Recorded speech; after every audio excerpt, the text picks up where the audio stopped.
One of my earliest memories of childhood is hearing my family talk about the remarkable time that a white man treated me like a regular little girl, not a little black girl. It was right after World War I, around 1919. I was 5 or 6 years old. Moses Hudson, the owner of the plantation next to our lands in Pine Level, Alabama, came out of the city of Montgomery to visit and stopped by my house. Moses Hudson had his son-in-law with him, a soldier from the north. They stopped in to visit my family. We Southerns called all Northerns Yankees in those days. The Yankee soldiers patted me on the head and said I was such a cute little girl. Later that evening, my family talked about how the Yankee soldier had treated me like I was just another little girl, not a little black girl.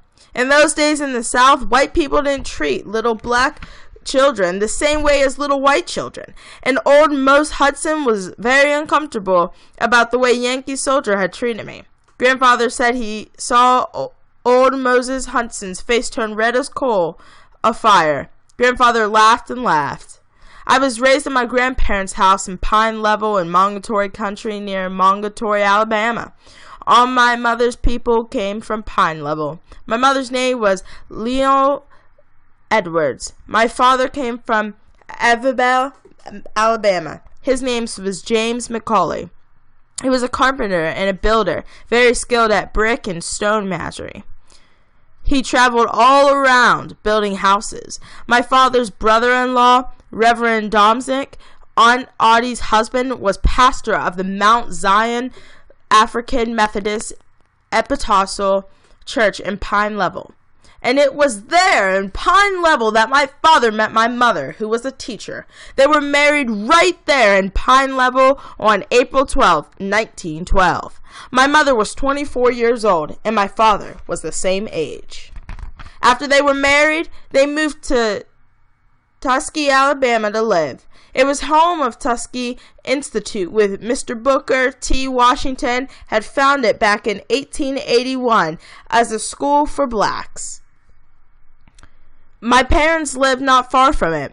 Both black and white leaders called it the town of Tuskegee, a motto of good race relationships, and that may have been why my father wanted to move there. And there were a lot of building jobs in the country of Macon, Alabama.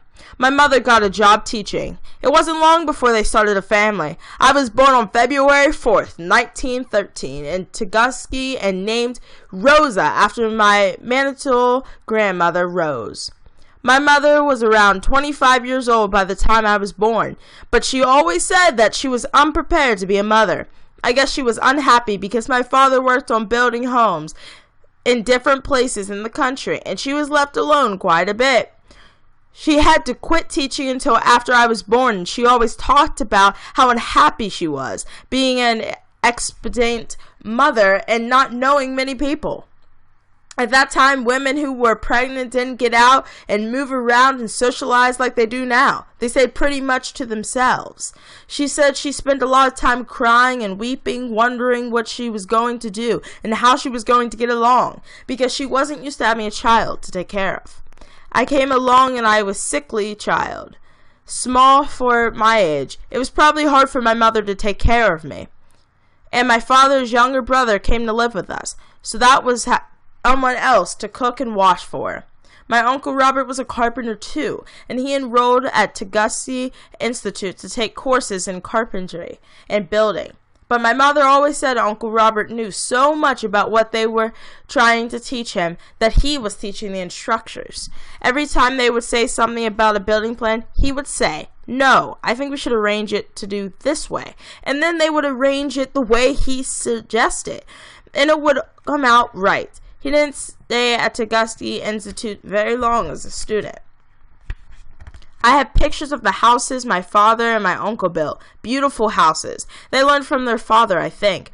They didn't learn anything at Tuskegee, but Tuskegee was still the best place in Alabama for African Americans to get education, and my mother wanted to stay there. Her idea was for my father to take a job at Tuskegee Institute. Teachers got houses to live in at the time, so they would have a place to stay.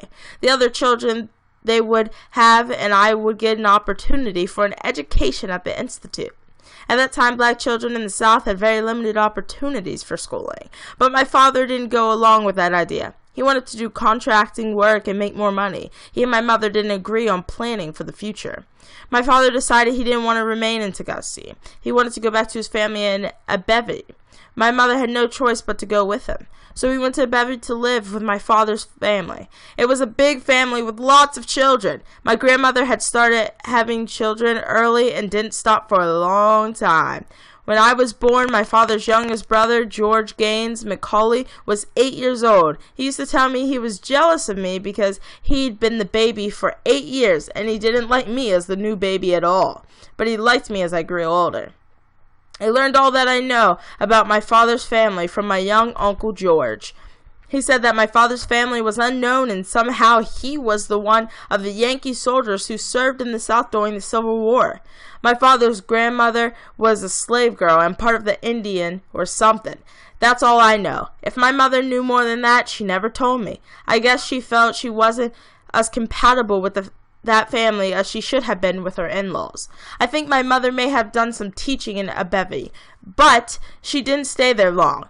My father decided to go north, and my mother didn't want to stay with his family while he was gone. She was pregnant with my brother by then, and she decided to go back to live with her own parents, who had a small farm in Pine Level. They were all along by then. I think my mother may have done some teaching in Abebe, but she didn't stay there long. My father decided to go north. My mother didn't want to stay with his family while he was gone, and yes, I did just repeat that. She was pregnant with my brother by then, and she decided to go back and live with her own parents, who were a small farm in Pine Level. They were all alone by then. The niece that they had been raising had married and left. My mother said she thought about the house in Abebe with my father and mother and growing children, and then she thought about her own mother and father not having anybody with them. So she just up and left and went to stay with her parents. My mother took me to live with her parents in Pine Level, Alabama, when I was a toddler. Later, my father joined us, and we lived as a family until I was 2.5 years old. He left Pine Level to find work, and I did not see him again until I was 5 years old, and my brother was 3. He stayed several days and left again. I did not see my father anymore until I was an adult and married.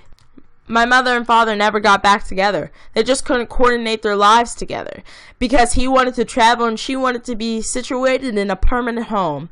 My memories of my mother's parents are very clear. In fact, my earliest memories is my grandfather taking me to the doctor to look at my throat. I had chronic testiculosis all through my childhood, but this was very early. I wasn't more than about 2.5 because it's the only time I can remember being an only child in the house. My mother didn't go. I think she was allying. It must have been just before my brother was born. My grandfather took me to the store. There wasn't a doctor's office.